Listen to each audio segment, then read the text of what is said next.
Carlos, Y yo soy Andrés. Hoy les está... tenemos un especial. Ah, bueno, Carlos.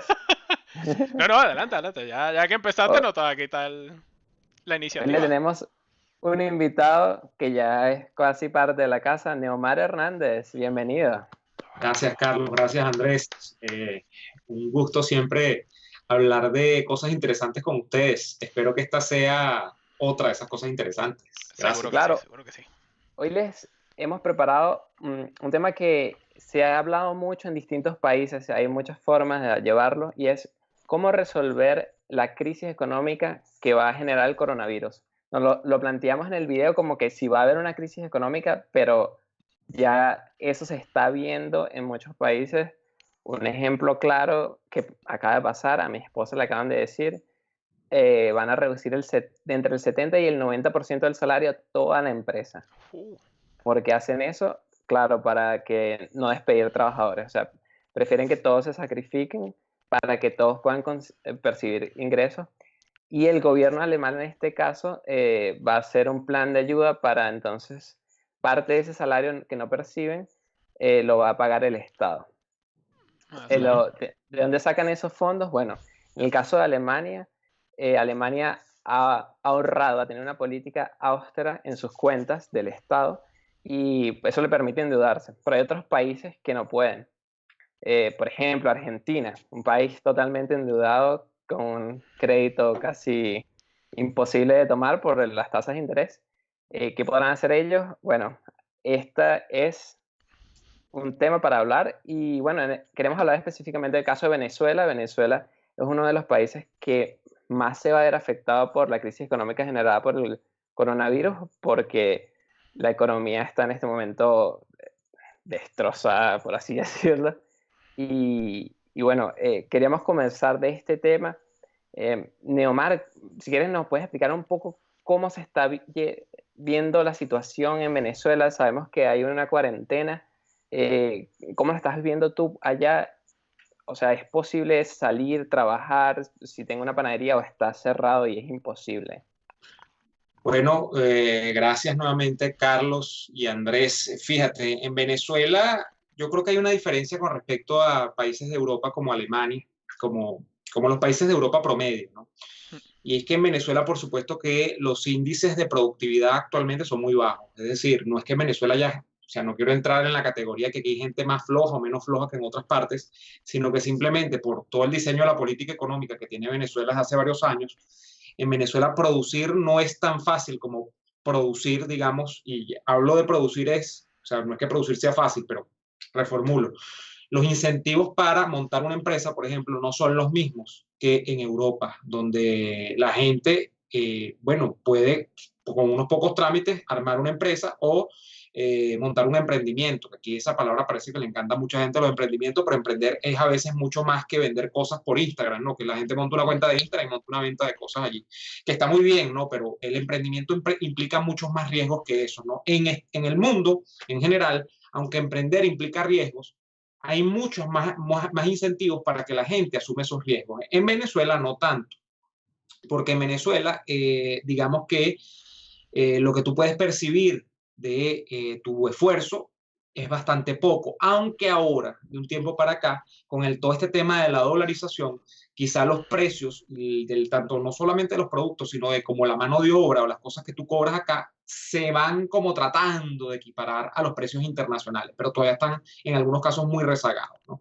Entonces, eso de primer lugar, la economía venezolana no es la misma economía que las economías del mundo normal de Occidente, por ejemplo, que es el referente que uno siempre tiene. Entonces, yo parto de acá, Andrés, para decir siempre que, por ejemplo, el tema de la desaceleración económica que va a provocar toda esta cuarentena de la pandemia, es una desaceleración que no va a ser igual o no va a tener las mismas consecuencias en los Estados Unidos, que es una máquina de producir, que en Venezuela. De manera que las afectaciones, por supuesto, que son distintas, son muchísimo más grandes en los Estados Unidos de América que en Venezuela o en Alemania que en Venezuela. En Venezuela, por supuesto, que lo que queda de comercio, lo que queda de aparato productivo, que es muy poco en Venezuela, y lo que queda de estos, bueno, también de las pymes, de estas cosas, pequeñas, medianas empresas y tal, si es que se puede hablar de eso todavía acá, por supuesto que se va a ver resentido, pero el impacto de eso sobre la economía macro del país no es el impacto que tiene en los Estados Unidos, donde, por ejemplo, usted tiene a Trump allí llamando a ver cómo se sale rápido de la cuarentena. No es que el tipo es loco y dice, mira, váyanse para la calle ya, pero está como asomando de que, mira, hay que reestructurar el tema de la permanencia de la gente en casa porque mientras la economía esté parada, Estados Unidos va a estar mal. Entonces, bueno, eso es lo que yo diría en principio. ¿Cómo se está viviendo? Se está viviendo, creo yo, no sé, porque yo no estoy en muchas partes del mundo a la vez, pero por lo que yo veo en los medios, más o menos como se está viviendo en muchas partes del mundo, la gente está absolutamente rezagada y relegada en su casa y el comercio está trabajando, yo diría que al 10%, al 15%, que está abierto a esta altura en Venezuela. Las panaderías, algunas por allí, algunos abastos, estos bodegones que emergieron en el último año en Venezuela, porque la gente literalmente se abastece de esto, de productos importados, pero de resto el comercio que quedaba, no es que era una cosa así, oh, gigantesca, está prácticamente de Santa María bajada, ¿no? Entonces, la gente no está en la calle, no hay transporte público, o sea, hay prácticamente un ambiente, yo lo he llamado esto el ambiente del 25 de diciembre y del 1 de enero de cualquier año normal en Venezuela, o sea, el año nuevo y el día después de la Navidad, ¿no? Entonces, eso es lo que estamos viviendo. ¿Cómo lo he vivido yo? Bueno, yo estoy tratando de hacer esto, de cumplir la cuarentena, simplemente de como vivo cerca de la emisora donde trabajo, literalmente me voy caminando y entonces todos los días haciendo el programa, me devuelvo a mi casa con todas las medidas, ¿no? Yo llego a la emisora vuelto un ninja. Yo me embarcaron. Tapabocas, guantes, tapabocas, todo. Guantes no uso, pero ando cada rato echándome, entonces me muevo y me lavo las manos, apenas llego me lavo las manos. Entonces, ese ha sido mi día a día desde hace prácticamente 2 semanas, ¿no? Y sigo en eso. Ok.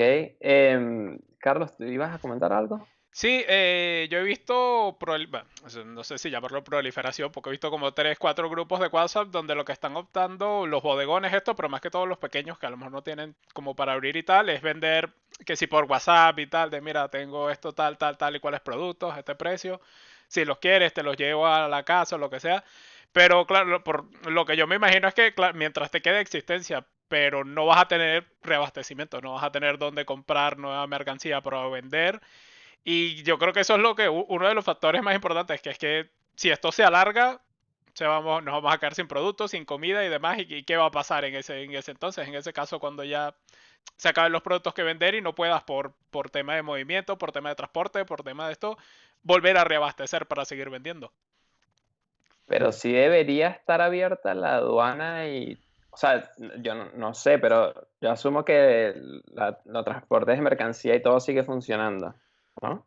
Creo que sí. De hecho, me han dicho que, por ejemplo, hay un puente aéreo con China que está funcional. O sea, China está enviando, imagínate tú, los autores del coronavirus, están enviando insumos que no sé de qué tipo son, seguramente no serán médicos, ¿no? Pero algunos insumos básicos, que ellos llaman para el tema de mantener a la gente a raya en Venezuela. Y hasta este momento en Venezuela es un país hasta este momento todavía joven en cuanto a la cuarentena y en cuanto a los pronósticos del pico de lo que llaman de la curva. O sea, nosotros no sabemos ni siquiera en qué etapa de la curva estamos, no sabemos cuál va a ser realmente el pico. Pero como aquí la gente no es estúpida y la gente tiene como tantas aprensiones con respecto al sistema de salud, entonces lo que se ha desatado es una semineurosis. La gente está, por eso, yo te digo, yo he visto a la gente cumpliendo muy estrictamente la cuarentena hasta ahora. O sea, el que está en la calle está con máscara, que es diferente, Carlos, a lo que yo he visto, por ejemplo, en las semanas pasadas en España, donde la gente se lo tomaba en joda, ¿no? El medio en joda, no bueno, todo el mundo, aquí pero...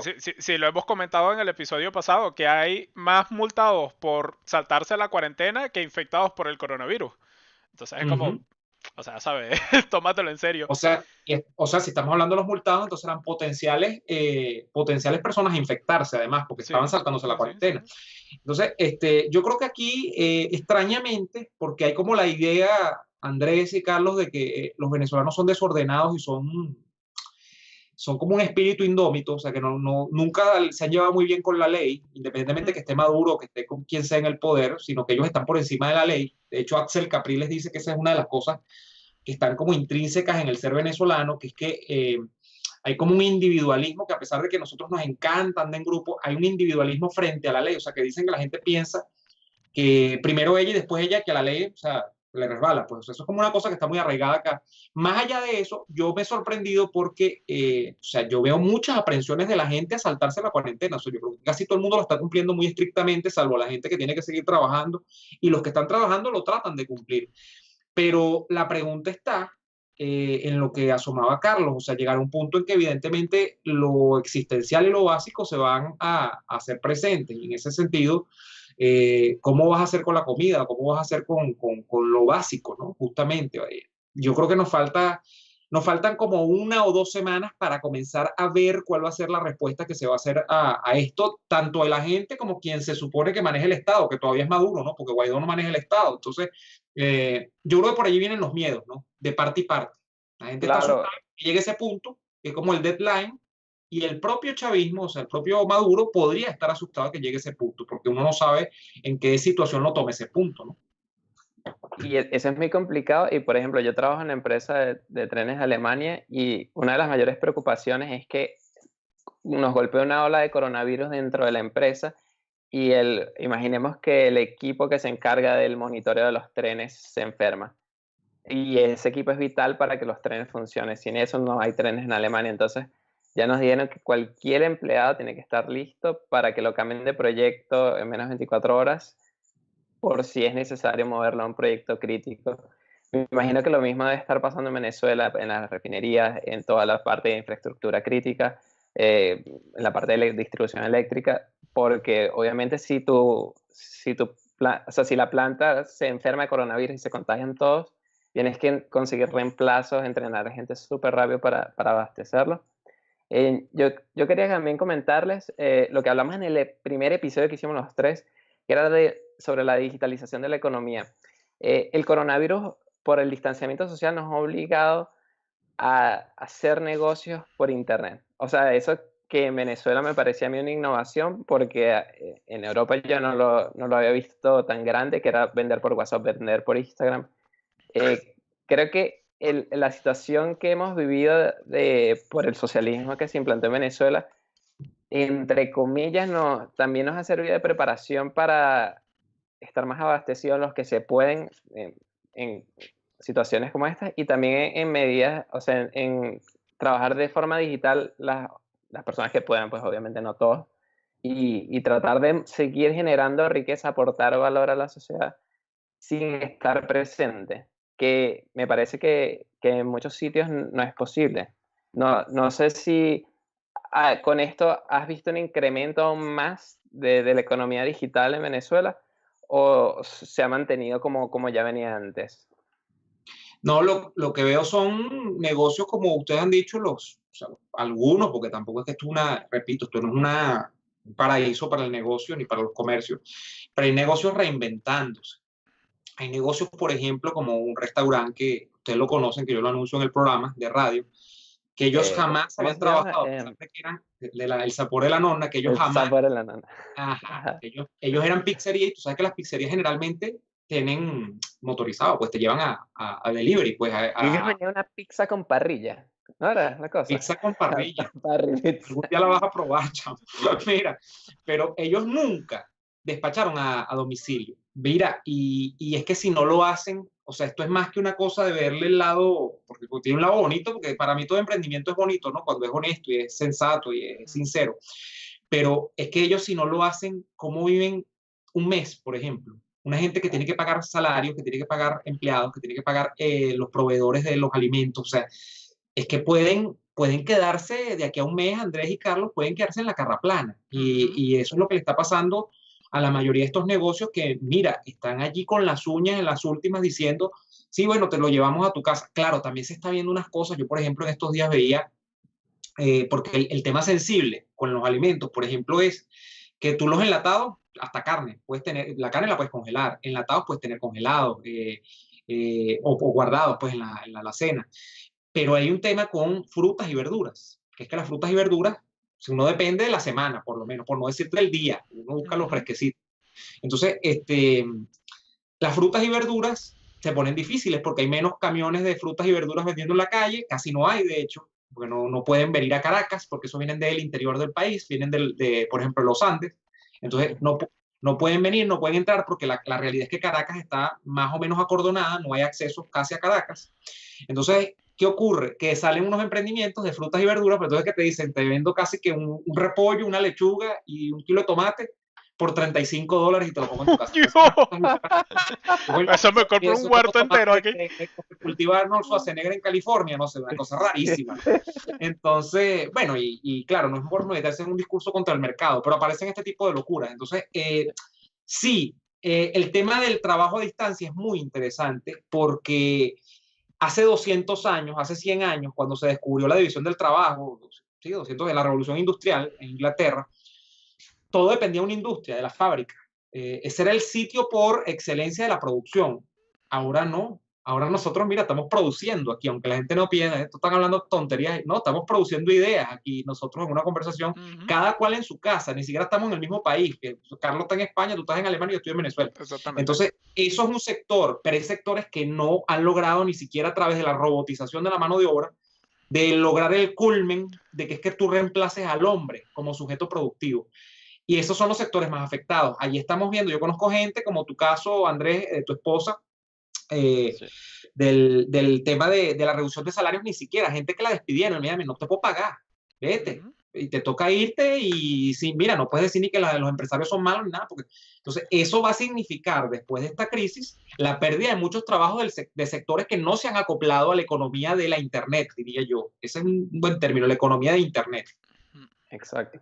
Sí, el sector de la construcción, por ejemplo, tengo un amigo que trabaja en construcción en Venezuela y me dijo que tuvo que despedir a todo su personal obrero porque pararon todas las obras. O sea, no puedes tener la obra andando y si no hay obra, o sea, te pagan por eso. Claro. Incluso no solo porque tengas trabajo relacionado con tecnología estás a salvo. Tengo compañeros que trabajan en aerolíneas, o sea, en la parte de desarrollo de software, pero para una aerolínea, que claro, como ahora la gente no está viajando, han tenido pérdidas multimillonarias y han despedido más de la mitad del equipo de desarrollo. O sea, que sí, que pudiste trabajar desde tu casa y todo, pero es que si la empresa deja de producir por el coronavirus o por lo que sea, pues está jodido. Está jodido igual. Claro, porque hay otro tema, que es que los freelancers, generalmente las empresas, porque no tienen, puede que tú tengas una, mira, por ejemplo, yo vendo llaveritos por Instagram, esto de las llaveros y es muy respetable, pero probablemente el que vende llaveritos por Instagram no vive de eso, eso es otra entrada. Entonces, él es ese freelancer que es o diseñador gráfico o creador de contenido, no sé, que escribe textos, posts, o que es programador web. Él trabaja para una empresa que sí existe, o sea, él no trabaja para él mismo. Él trabaja para él mismo un ratico mientras él postea sus fotos en su Instagram vendiendo los llaveritos. Pero en general, esa economía digital tiene una expresión real en el mundo real. Y si ese mundo real tiene clausurada la expresión real de esa economía, el tipo le dice, mira, tú puedes trabajar en tu casa, pero ¿cómo te voy a pagar yo esta semana si yo tengo la tienda cerrada? Yo tengo la fábrica cerrada, o sea, yo no estoy produciendo ahorita. Entonces, o temporalmente te apartas o incluso te despido porque no puedo, o sea, tengo que prescindir de ti ahorita porque no puedo, no hago nada, no gano nada en el ecosistema digital si en el ecosistema real no estoy produciendo nada. Entonces, esa es una repercusión, un problema que tienen los freelancers, Andrés. Sí. Y eso está pasando también en la industria del streaming. Por ejemplo, Netflix detuvo todas sus producciones y aunque ellos distribuyen digitalmente, tienes que producir la película y para eso tienes que filmar en un sitio con gente y está parado. Bueno, esta es la situación actual. Yo quería ahora plantearles a ustedes, ok, bueno, imaginemos que nosotros podríamos decidir qué cosas hacer para reactivar la economía. ¿Qué medidas podríamos aplicar para ello? Las que yo he pensado han sido, bueno, a mí me parecen obvias, pero no necesariamente, depende, también quiero ver qué opinan ustedes. En Venezuela yo siento que es ilegal ganar dinero. ¿Por qué lo digo? Porque si tú quieres abrir una empresa, Carlos y yo intentamos una vez en Venezuela hacerlo con, no sé, 20 años los dos, y tuvimos que estar en Plaza Venezuela a las 4 de la mañana para ir a registrar el nombre y registrar la empresa. Cuando llegamos allá había una cola de 300 personas para agarrar un número. Entonces le teníamos que pagar a una señora que ya tenía todos los números para que te diera un puesto en la cola, esperar a las 8 de la mañana. Es que te da todo ese proceso y te tardamos como 3 meses y teníamos un abogado de paso de la universidad, somos de la UCAP, que nos estaba ayudando gratuitamente. Todo eso hace que uno sienta, ¿por qué tengo que hacer eso si yo puedo en Instagram vender llaveros en el mercado negro? Porque yo no tengo ninguna empresa registrada, vendo, no facturo, no pago impuestos, no hago nada. Y por eso me parece a mí que es ilegal casi ganar dinero en Venezuela, porque la forma legal es demasiado difícil. Y luego quieres vender y te dicen, bueno, puedes vender, pero no a un precio donde ganes dinero, sino a un precio donde pierdes. Y digo, ajá, pero entonces, ¿qué sentido tiene? Entonces todo el mundo, bueno, no sé si todo el mundo, pero muchas personas migran al mercado negro, o sea, a trabajar en negro, a no reportarlo. Y si trabajas en negro, primero que psicológicamente y éticamente sientes que estás haciendo algo mal y en verdad estás engañando al Estado, cosa que no debería ser. La idea de tener un Estado y pagar impuestos es para que el país surja también, ¿no? Ujú. Entonces, yo creo que lo más básico debería empezar por allí, de que si tú quieres tener un emprendimiento, debería ser posible hacerlo sin tener que pagar abogados y pasar meses para vender llaveros por Instagram, porque debería ser muy fácil abrir una empresa, o sea, el Estado debería estar apoyando a los emprendedores, como estamos diciendo, para que ganen dinero, porque así cobren impuestos y se puede pagar entonces todos los gastos que tiene el Estado, o sea, apoyar a la gente más pobre, el sistema de salud para los que no pueden afrontarlo y demás. Eh, ya tenemos, Carlos, yo más o menos bastante tiempo fuera de Venezuela.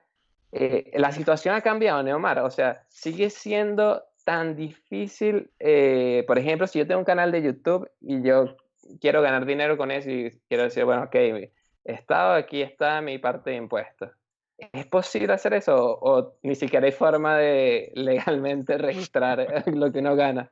Bueno, Porque te respondo lo último. En Venezuela es prácticamente imposible cobrar ingresos de YouTube normalmente. Es que ni siquiera ilegalmente, porque los ingresos de YouTube, a ver, se pagan en dólares o en euros. Entonces, en Venezuela, creo que en dólares en realidad, en euros no los pagan es en dólares y quien está en Europa se lo convierten a Se lo euros el convierten, sí. banco donde deposita. Pero el caso es que en Venezuela, como todavía, aunque no pareciera, hay control cambiario, en Venezuela no hay posibilidad de que, y aquí no hay cuentas en dólares, realmente no las hay, o sea, porque estas cuentas que han surgido, que es un tema muy acallado, ¿no? El tema de supuestas cuentas endógenas en dólares en algunos puntos de la banca nacional, que parece que no agarró mucho auge. Eh, Eso no permite depósitos internacionales, de manera que realmente no es una cuenta en dólares. Una cuenta en dólares es una cuenta que tú tengas la posibilidad de meter y sacar dinero vía plástico, vía cajero ATM, vía taquilla, como era en la época de las abuelitas, deme mi bolsita de plata en la taquilla, dólares. O sea, no es una cosa donde tú, bueno, supuestamente tienes unos dólares ahí, pero no los puedes tocar, no puedes depositar, no puedes hacer. El resumen de la situación es que, por ejemplo, en el caso de creadores de contenido, no pueden normalmente desde Venezuela cobrar. Puedes si tú tienes una cuenta afuera, tal, que es lo que la mayoría de las veces pasa.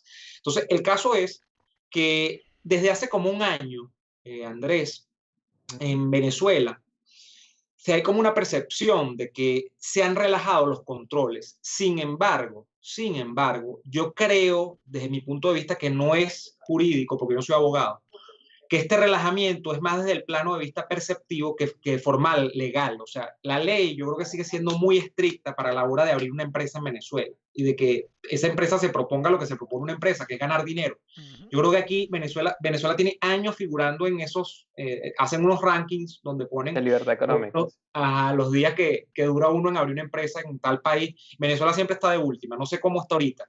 Probablemente quizá haya subido un poco, pero es que no hay una estructura, o sea, vuelvo a lo mismo, no hay una estructura legal, una estructura institucional que te dé incentivos para hacerlo. Simplemente es que lo que está ocurriendo creo que es que hay como una vista gorda. O sea, hay como una gente que está relajando la moral, esa moral pacata, chimba, comunista, socialista que hay de, bueno, de que hacer dinero es malo, porque necesitan, desde el punto de vista de opinión pública, crear la sensación de que en Venezuela hay lo que ellos han llamado normalidad, normalización del país. Y además necesitan que fluya un tráfico de dólares, o sea que, bueno, algunos tienen fuentes sanas, otros no tienen fuentes tan sanas, otros son simplemente repudiables, pero eso todo se enmascara bajo una economía donde hay unos surgimientos de empresas pequeñas, bodegones, comercios, tal. Entonces, eso es lo que yo creo que está ocurriendo, pero desde el punto de vista institucional legal, creo que la situación me corregirán los abogados aquí abajo, pero yo creo que es más o menos igual que como era, o sea, sigue siendo una pesadilla abrir una empresa normal en Venezuela. Pero entonces, o sea, y supongamos que es así. Quiere decir que es ilegal, solo que la policía no te hace nada. Bueno, te hacen, me imagino que te harán, o sea, me imagino, aquí el viaje que en Venezuela es que existe la ley, entonces cuando llega la policía, simplemente te arreglas con la policía. Será, me imagino yo, no sé, pues no conozco casos específicos, pero ese es el esquema general en Venezuela toda la vida. Y que ese era mi punto, porque, o sea, cuando yo llegué a Alemania e intenté crear una empresa, me tomó 15 minutos y no podía creerlo. Y yo estaba diciendo entonces... mal, sí, seguro eso solamente era el soborno y no era la... Pero entonces, un amigo me dijo cuando estaba haciendo ese proceso, pero ¿y por qué no la abres aquí en Venezuela? Porque yo quería montar una tienda online para vender ropa. Y yo, bueno, buena idea también vender en Venezuela, ¿por qué no? Y empecé a averiguar cómo hacerlo legalmente. Y era literalmente imposible. ¿No? O sea, y yo dije, bueno, pero ajá, ¿y cómo repatrio el dinero? No, bueno, tú lo vendes por el mercado negro, los dólares, o sea, los bolívares por dólares y ya. Y yo así que, ok, pero entonces siempre tengo que hacer algo ilegal. Nunca hay un camino legal. Exacto, está siendo legal, era ilegal porque en teoría tú no ibas a repatriar los dólares al precio legal, sino al de mercado que era ilegal para el Estado. Porque no es el real, pero es el ilegal. Entonces, o sea, a mí me parece que la medida más básica para salir de una crisis es hacer legal 100%, que si alguien no quiere pagar chanchullo, que pueda crear su empresa. O sea, eso... Claro, pero la pregunta es ¿por qué no pasa en Venezuela? Y la respuesta es casi muy fácil. Más allá de las explicaciones culturales y todo. Es que esto es un petroestado. Y el Estado no vive de los impuestos en realidad, aunque sí está tratando de hacerlo en la última hora porque sabemos cuál es la situación del ingreso petrolero en Venezuela, con las sanciones, ni siquiera con las sanciones, ante las sanciones, con la merma de la industria. Pero como aquí la plata sale, pues aquí la plata tú la metes en un semillero y sale así, sale la mata. Pues esa es la concepción que hay. ¿Tú para qué le vas a meter, para qué tú le vas a meter la mano en el bolsillo a las empresas? ¿O para qué tú vas a estar pendiente si una empresa está legal o no está legal? Cuando ese no es el determinante sobre el financiamiento de la figura del Estado. La figura del Estado se financia a partir de la renta petrolera. Poca, mucha, pero siempre hay plata ahí. En otros países no. Otros países tienen que fabricar la plata de los tributos. Claro, ahí es donde vemos la diferencia, por ejemplo, con Estados Unidos. Estados Unidos sí es un país que depende de sus empresas y entonces ahí sí te lo hace medianamente fácil de abrir empresas, comerciar, ganar dinero, vender en el exterior, repatriar todo. Te lo hace lo más fácil posible porque al Estado le interesa que tú produzcas y que te vaya bien. Porque vive de eso. De hecho, en las películas, ¿qué es lo que dicen los tipos cuando lo están en Estados Unidos, cualquier ciudadano, o sea, cualquier pelafustán que lo agarran preso y tal? Tipo, no me lleven, yo pago mis impuestos, dice el tipo. Sí. Porque esto para ellos o sea, para ellos lo más importante es que ellos son taxpayers, o sea, son contribuyentes. Exacto. Entonces, eso, o sea, el Estado es mi cliente. El Estado me trabaja a mí. Exacto, el Estado me trabaja a mí. Estado es empleado, exacto. Y el Estado tiene que respetarme porque yo lo mantengo. Exacto. Pero yo creo que, o sea, en el caso cubano, por ejemplo, Cuba no es un estado, pero igual es ilegal trabajar en casi todo. Entonces, o sea, yo creo que si en Venezuela la industria petrolera cae al piso, todo, puede que se mantenga siendo casi ilegal, o sea, crear una empresa. Bueno, porque ¿qué sustituirías? ¿Qué pasa con Cuba? ¿De dónde sacarían los ingresos? Bueno, tendría que Venezuela, fíjate que no es muy difícil, Venezuela depender de las remesas, o sea, que la economía del Estado dependa solo del ingreso que mandan los ciudadanos que están fuera del país y probablemente de que Venezuela se consiga, o que ya lo tiene, pues de que se chulea a China, porque como Cuba se chulea a Venezuela, entonces Venezuela se chulea a China o a Rusia más duro, y ellos no tengan, o sea, volvemos a lo mismo. Ellos no necesitan meterle porque ellos tienen otra fuente de financiamiento, pero eso es una hipótesis. Y viéndolo desde un punto de vista, imaginemos que no es el chavismo. Entra, no sé, la actual oposición, por ejemplo, un gobierno, no sé si ADECO, Voluntad Popular, Primera Justicia, María Corina. Bueno, no sé si tanto María Corina, porque ella es más liberal. ¿Crees que se hagan reformas importantes? No sé si tú tienes más contactos con ellos.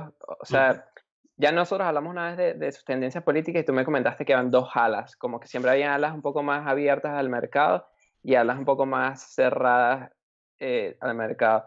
¿Crees que ellos estén dispuestos a hacer ciertas reformas, o sea, esas reformas que parecen súper lógicas para que el país avance? ¿O crees que se van a afiancar en el petroestado y en seguir diciendo, nosotros controlamos todo y ustedes, empresas, no nos interesan? Yo creo que, mira, en la mayoría de estos grupos políticos, el socialismo ha fracasado tanto, o sea, que yo creo que sí hay un convencimiento. Lo que pasa es que siempre aparece el tema petrolero, y cuando yo lo leo, otra vez el tema petrolero, o sea, siempre todo está anclado. Hay una visión siempre latente, que es que el petroestado no está mal, sino que está mal distribuido.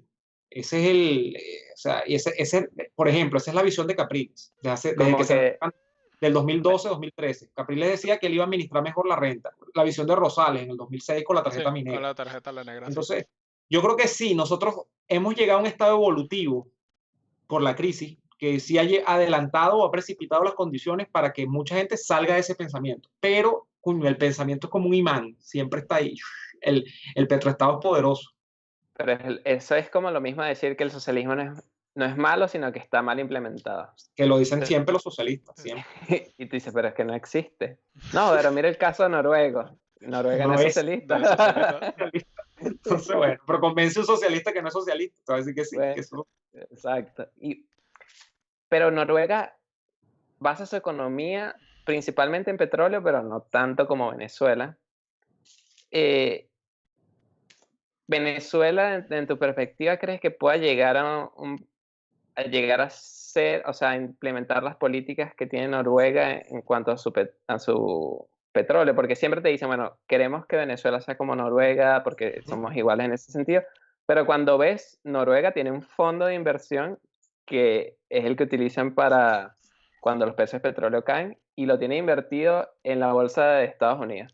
O sea, ellos tienen acciones en Google, en Apple, en Tesla, de forma que no importa tanto los precios del petróleo, o sea, porque ellos siempre tienen ese colchón y eso siempre va creciendo. O sea, la bolsa de Estados Unidos tiene un promedio en 10 años de crecimiento del 10%. No es que el dinero está ahí quieto, sino que se va haciendo más. Pero eso sería posible en Venezuela, porque entonces lo que se siente es que siempre que va a llegar un gobierno populista puede agarrar y decir, bueno, ese fondo es mío y yo lo gasto para ganar otras elecciones.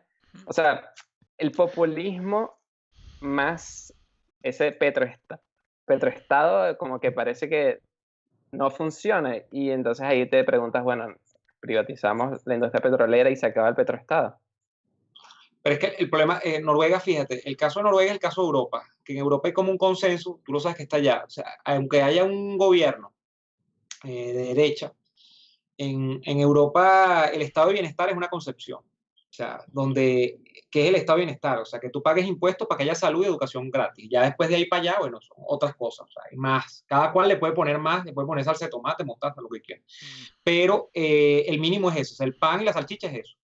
Educación pública, salud pública de calidad. Y generalmente se cumple. Hay países que tienen los mejores, otros peor, pero ninguno va a ser comparable a la debacle venezolana. El caso es que Noruega está al norte de Europa. Entonces tiene esa mezcla del estado de bienestar muy acendrada. Y el problema es que, o sea, el problema no, el beneficio, mejor dicho, que tiene Noruega es lo que tú has descrito, que ellos se olvidaron del petróleo, o sea, se olvidaron figurativamente del petróleo, porque ellos ¿qué dicen? Sí, somos petroleros, pero nosotros vamos a hacer como si no tenemos petróleo. Entonces todo va al fondo, y el fondo casi no se toca, ¿viste? El fondo lo que entiendo es que lo invierten en la bolsa, hay una parte que lo invierten en la bolsa, entonces la tienen en el mercado de capitales, ganando, porque yo no van a ser pendejos para meterse en una broma donde no van a ganar. Claro. Entonces, eso está allí, eso no se toca, eso no lo van a sacar para hacer populismo, ni para estar ganando elecciones, ni nada de lo que tú has dicho, no se toca. ¿Y la economía en qué se basa? Se basa en lo que se basan las economías, por supuesto, de estado de bienestar, pero en las economías que buscan producir, o sea, economías que se olvidan de que tienen algo que les sale, en el caso de ellos, del mar, y se dedican a producir. Y entonces Noruega, Finlandia, Suecia, los tipos tienen... de hecho, en muchos casos pagan entre 5 y 10 puntos más de impuestos que por lo menos que España.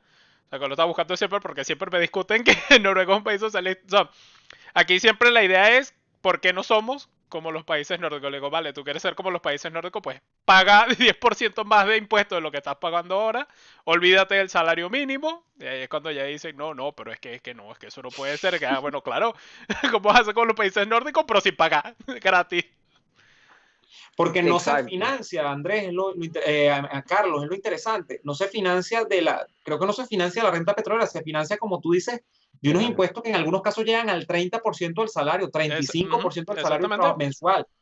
Te sacan todo, o sea, te exprimen completo, claro, y nadie se queja. ¿Cómo se van a quejar si van a un hospital y el hospital es ir como a la mejor clínica que hay en Venezuela? O sea, me imagino yo no he estado en Noruega, pero me imagino porque yo no he visto a nadie protestando por la salud en Noruega, en los artículos periodísticos de los portales internacionales. Pues.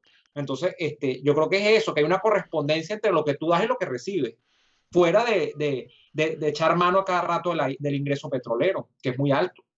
Y otra cosa que yo veo en Noruega, yo tuve una compañera de trabajo de Noruega y se mudó a Alemania con una esposa alemana y ella me dice que en Alemania se gana más dinero. Y me puse a hablar más con ella de, bueno, pero ¿por qué? Si en Noruega tienes esta calidad de vida, que siempre te lo ponen, las personas más felices del mundo. Y ella dice, no, en verdad no son felices. Solo que ese estándar te dice, claro que si tienes educación gratis, sistemas de transportes buenos y tal, también te pone puntos para que seas más feliz, pero no es que las personas sean más felices. Según lo que ella me da a entender es que las personas quieren tener una vida media. O sea, tú no quieres sobresalir, no quieres ser el súper exitoso, mira, llegué con mi camioneta. No, tú estás en tu casita pequeña con tus hijos, vas al colegio gratis, tienes cosas gratis, pero tú no vives una vida opulenta. Y yo, en lo que yo recuerdo de cuando estaba en Venezuela y como yo me siento, la gente siempre quería lucir bien, mostrarse, ¿sabes? Eso, Sobresalir. lucir, Sí. exacto. Eso no pasa en Noruega. En Noruega tienes que, o sea, como los impuestos son tan altos, tú siempre eres el promedio. No es que yo gano el doble que mi vecino, ¿no? Es que todos ganamos igual. O sea, no igual, pero no hay casi diferencia. Que, no sé, a mí, cuando me comparan países nórdicos, esto no pega con lo que yo siento que soy yo con los venezolanos, en el sentido de que el emprendimiento, el quiero ser exitoso, es que quiero lograrlo, es que quiero ser el número uno. Yo creo que eso No está. no está, exacto. Y entonces ese modelo es el que me quieren vender a mí como que ese es el paraíso. Y yo digo, pero es que este paraíso no sirve para nosotros, o es lo que yo siento, ¿no? De que eso que está allí parece bonito y no sé, Emilio Lovera y Lauriano Márquez tienen un chiste también de que van al cielo y tal, y cuando están ahí dicen, no, ya me aburrí, ¿por qué no me mandas al infierno? Porque es más divertida. También creo que entonces depende al final del tipo de persona. O sea, si eres una persona que gusta tomar riesgos, Noruega no es el país para ti. Y no sé, yo no sé cómo tú ves. O sea, No, y si hay eres. gente feliz en Venezuela también, o sea, en medio de todo esto. Yo creo que la felicidad es tan abstracta, Andrés, la felicidad es tan subjetiva. En Cuba dicen que la gente es muy feliz. Yo no lo creo tanto, pero porque, coño, cuando tú tienes unas cosas tan mínimas que no puedes subsanar, es difícil que tú seas feliz. Sin embargo, sociedades muy avanzadas, como esas de los países de Europa del Norte, avanzadas en términos de que no hay en general un grupo, una capa importante de pobres, sino que lo que yo resumiría lo que tú dices es como que casi todo es como una uniforme clase media, allí todo el mundo es clase media. Tienen unas tasas de suicidio también muy altas, igual que en Japón. Eso tiene que ver con fenómenos, ahí sí entra el determinismo, ¿no? Fenómenos climáticos, fenómenos culturales, o sea, de gente muy fría por la historia del país, por cómo se convirtieron en nación. Sería un caso antropológico, explicar la historia de Noruega o de Suecia. Pero a veces la felicidad es distinta. Bueno, como dicen, el dinero no compra la felicidad, pero a veces ayuda. Sí. El dinero no compra la felicidad, pero te quita muchas cosas que te hacen infeliz. Sí. Sí. Pero yo estaba leyendo, por ejemplo, estoy viendo documentales y cosas, y leyendo sobre el dinero. Entonces, el dinero es eso. Ahí dicen, la gente pasa toda la vida aspirando, o sea, la gente que es muy millonaria. Y llega a un punto que realmente, y es estas historias que uno ve siempre en Hollywood y estas cosas, que llegas a un punto de coronación, digámoslo así, de las metas económicas, que realmente, o sea, luego ya no hay nada. Y entonces simplemente no, el dinero es hasta un estorbo porque, o sea, coño, te aísla del mundo, o sea, eres una cápsula pues frente al mundo. O sea, no estoy diciendo, fíjate, yo soy la persona más que aboga más por el emprendimiento, por ganar dinero, me parece lo mejor que tiene el ser humano en muchas cosas, o sea, una gran historia de superación. Para mí las historias de superación humana están atadas al hecho de ganar dinero y de trascender, de tener movilidad. Cuando, por ejemplo, a mí me encantan las historias de la gente que nace muy pobre y por su propio esfuerzo se labra una vida y logra ascender socialmente. Yo estudio muchísimo ese tipo de personas, me parecen admirables, pero está demostrado que no es todo. Entonces yo creo que cuando tocas analizar estas sociedades, pasa eso, que no es todo, pues. Entonces hay muchos más factores que explican por qué no son tan felices a veces. Claro, y también se da el caso contrario, o sea, tú dices Venezuela, no, que es horrible, que la economía y tal, pero luego cuando vives el día a día con la gente es de pinga, o sea, Venezuela es muy de pinga, ¿sabes? Y ustedes que están fuera la extrañan mucho, ¿sabes? Claro. De hecho, Mientras tenemos que, un amigo muy querido que tiene pasaporte español y está en Venezuela y ha venido para acá varias veces. Lo decimos, no, pero ¿por qué no te quedas aquí? Te conseguimos trabajo todo. No, no, es que nada como Venezuela, yo me devuelvo. Y siempre se devuelve, o sea, se queda aquí máximo 2 semanas y se devuelve. Y es algo que tú ves y dices, wow, qué impresionante. Pero de hecho hasta les va relativamente bien, o sea, más mal que bien, con que a veces no hay luz o agua, pero están bien y felices, o sea que no al sitio no te va a hacer feliz, pero bueno, yo también concuerdo con ustedes de que la superación siempre tiene que ser algo de que enorgullecerse y algo que buscar, más que todo, o sea, y por eso la parte que estamos hablando de cómo recuperarnos de la crisis económica, para mí lo más importante es que eso le permitiría a muchas personas superarse y al superarse tener mejor calidad de vida para sus hijos y cumplir sus sueños. O sea, porque mientras más recursos tienes, puedes cumplir tus metas de vida. Mientras menos tengas, puedes hacer menos. Y bueno, yo tengo un amigo de Cuba y él es feliz, o sea, hablo mucho con él y su familia me comenta y me dice que es feliz, pero siempre está ese tema de la injusticia. O sea, me comentó, por ejemplo, él debe estar viendo este episodio porque también es VR de culto, de lo cual me gusta mucho.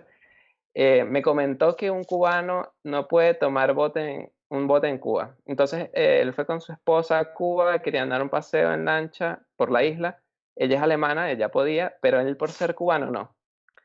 Y entonces esas cosas cuando ¿sabes? Te chocan demasiado porque dices, Exacto, pero yo sí. soy cubano, yo soy de este país, yo le quiero mostrar a ella mi país, que es hermoso, y tú me dices que yo no puedo porque me voy a escapar a Miami teniendo residencia en Alemania, con una esposa alemana, ¿sabes? O sea, algo ilógico, que no tiene sentido, y entonces esas cosas del día a día también chocan, ¿no? Y entonces, Claro. eso no tienes en Noruega, tú en Noruega nada más aguantas. paseas por donde te dé la gana.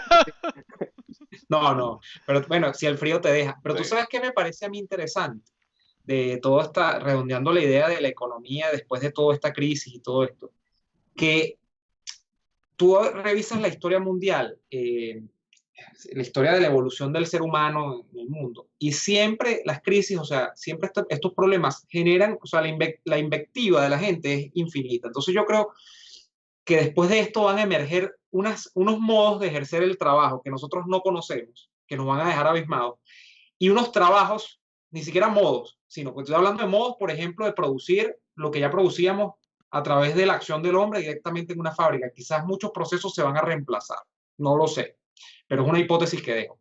Y además de esos nuevos modos de antiguos trabajos, creo que se va a producir la emergencia de nuevos trabajos, quizás, de pronto, o sea, no te podría decir aquí cuáles son tampoco, pero la dificultad aprieta tanto a la gente y la historia de la humanidad ha estado siempre en momentos de tanta dificultad que lo que tú has visto siempre en esa historia es que el ser humano se inventa cómo sobreponerse a esa dificultad. Yo no estoy celebrando esto, esto es una tragedia, yo estoy muy asustado, que es donde estoy con el tema de la pandemia y todo lo demás, pero de hecho, la historia del capitalismo, la historia del mercado, la historia de la producción, la historia de todo eso que le gusta a uno digamos, de las economías sanas, admirables, son historias de supervivencia frente a dificultades. Entonces, cuidado y no vemos eso. Nuevos modos de ejercer trabajos antiguos y nuevos trabajos después de esto. No sé, recreadores del ocio, no sé, a través de no sé qué cosa, un montón de cosas nuevas que podemos ver. Que, Porque ahora hay demasiado ocio y hay gente que está usando ese ocio para producir, o sea, que está inventando vainas en su casa, ahorita, sí, cuando nosotros estamos hablando. y gente que se está dando a conocer. Aquí hay gente que canta en los balcones, gente que está dando cursos de dibujo, cocina, manualidades, lo que sea por Instagram. Y que a lo mejor nunca se lo había planteado. Tenía su trabajo de oficina y decía, yo aquí estoy feliz y ahora con esto, pues dice, mira, pero que esto da y se abre un Patreon y recibe dinero. O sea, hay mucha gente que va a surgir en algo que nunca se hubiera planteado si hubiera seguido con su trabajo de oficina. Así es, A que, así es. Bueno, tengo un amigo en España, Carlos, para cerrar, ujú. porque no quiero abrumarlos más. Y estaba en eso. Él es músico, da clases de música, seguro está viendo esto también. Y él está creo que está en Mallorca, no recuerdo bien, bueno, en Ujú. Cantabria.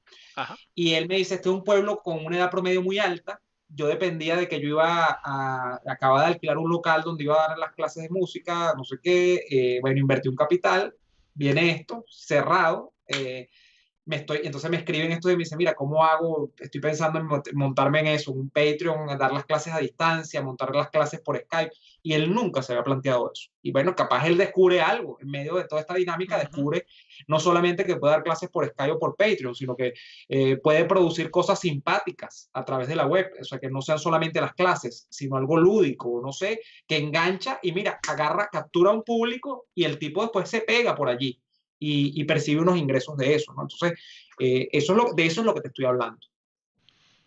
Claro que sí, excelente. Y bueno, también el trabajo desde la casa. Carlos y yo estamos trabajando desde la casa todos los días. También creemos que eso va a ser el futuro y muchas empresas se van a abrir más a trabajar desde la casa. Sí. Bueno, Neomar, muchísimas gracias. Ya tenemos, creo que nos seguimos un Sí, poco sí, del tiempo, 50 ¿no? minutos llevamos ya. No importa, ha sido un gusto igual. Ay, sí, un verdadero Pero placer, como siempre. Gracias, claro que sí, muchachos. muchas Hasta gracias la próxima. por Bueno, estar sí, con muchas nosotros. gracias por escucharnos. Recordando, pueden escucharnos por Spotify, por todo lo que tenga podcast de Google, iOS, todo. También por YouTube, suscríbanse, campanita, todo, para que les avise cuando estemos en vivo. Y bueno, pues nada, hasta la próxima. Chao. Entonces, Chao. chao, muchachos. Gracias.